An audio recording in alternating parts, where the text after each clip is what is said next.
बहुत सारे डिसेबल्ड बच्चों को जिनको पढ़ने और सीखने में मुश्किल होती है, उनको बाकी बच्चों की तरह मौका मिल नहीं पाता है। बट हम कुछ चीज़ें ऐसे कर सकते हैं उनको सपोर्ट करने के लिए, जैसे कि हम उनके साथ किताबें पढ़ सकते हैं। माता पिता या देखभाल करता उनके साथ किताबें पढ़ सकते हैं और पुस्तकों के साथ उनको एक अच्छा संबंध बना सकते हैं, ताकि जो पढ़ने सीखने की प्रक्रिया है वो मज़ेदार बने, वो काफ़ी एंगेजिंग बने और उत्सुकता से वो उसमें सहभाग ले सके।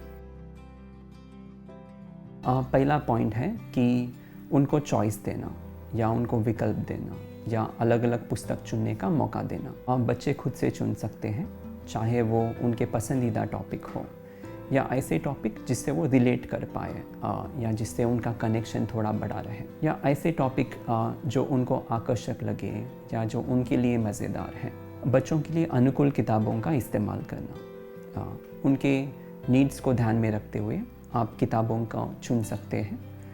ऐसी किताबें जिनका साइज़ अलग हो, छोटी या बड़ी किताबें जो हैंडल करने में भी आसान हो। ऐसी किताबें जिनका लैंग्वेज लेवल अलग अलग हो, भाषा का स्तर थोड़ा कम भी हो सकता है या अधिक भी हो सकता है। बहुत सारे बच्चे जिनको देखने या सुनने में मुश्किलें होती हैं, वो ब्रेल बुक्स, ऑडियो बुक्स या असिस्टिव डिवाइसेस जो हैं, ऐसे उपकरणों का इस्तेमाल कर सकते हैं। किताबों के विषय को चुनना, बच्चे से पूछताछ करके आप अलग अलग किताबें चुन सकते हैं। ये विषय उनके स्पेशल इंटरेस्ट हो सकते हैं या उनके आसपास जो गतिविधियाँ हो रही है उनके बारे में हो सकती है, या कोई एनिमल्स या नैसर्गिक कहानियाँ या उनके संस्कृति में जो कहानियाँ हैं उनके बारे में भी हो सकते हैं।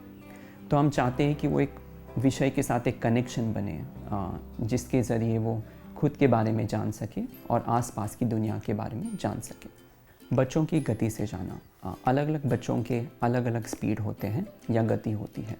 समझने की गति, सुनने की गति या पढ़ने की गति।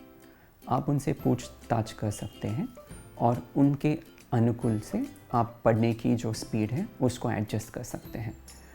कुछ बच्चों को मुश्किल होती है पढ़ने में, तो आप थोड़ा स्लो जा सकते हैं, या कुछ बच्चे हैं जो फास्ट पढ़ सकते हैं या जो जल्दी ग्रास्प कर सकते हैं, उनके लिए आप थोड़ा सा फास्ट भी जा सकते हैं। पर चेक करना कि उनको क्या सूटेबल है। चीज़ों का, चित्रों का और आवाज़ों का इस्तेमाल करना। पढ़ने की प्रक्रिया बहुत एकदम मोनोटोनस हो जाती है कभी कभी, तो उसमें नए नए आयाम लाने के लिए और इसको इंटरेस्टिंग, मज़ेदार बनाने के लिए आप कोई चीज़ इस्तेमाल कर सकते हैं, जैसे कि चित्र। अगर आपकी कहानी में कोई बिल्ली आई है, तो आप आसपास की कोई बिल्लियों का फ़ोटो ले सकते हैं, या आप ऑनलाइन से भी कोई पिक्चर डाउनलोड कर सकते हैं, ताकि बच्चे उस चित्र के साथ, कैरेक्टर के साथ एक कनेक्शन बना पाए। दूसरा तरीका है कि कोई ऐसी चीज़ जो कहानी में बताई गई उसको लेके आना आपकी स्टोरी में।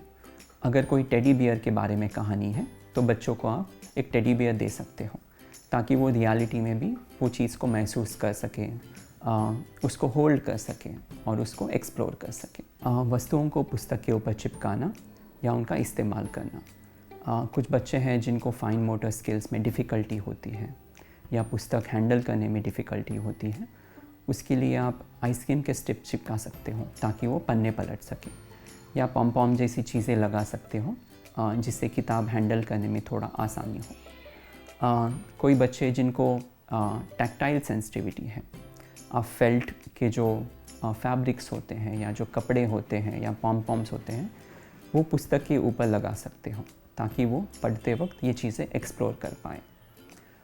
कुछ बच्चे जिनको देखने में या सुनने में मुश्किल होती हो, आप बड़े अक्षरों का या आवाज़ों का या कोई चीज़ें हैं जो उसको बड़ा करके आप पन्नों के ऊपर लगा सकते हो, ताकि पढ़ने में थोड़ी आसानी हो। ऐसी कहानियाँ चुनना जिसमें शब्द दोहराते हो, जिसमें शब्दों का मज़ेदार तरीके से प्रयोग होता हो, जैसे कि म्याऊ म्याऊ जो बिल्ली की आवाज़ होती है, या पानी का आवाज़ जैसे कि टप टप।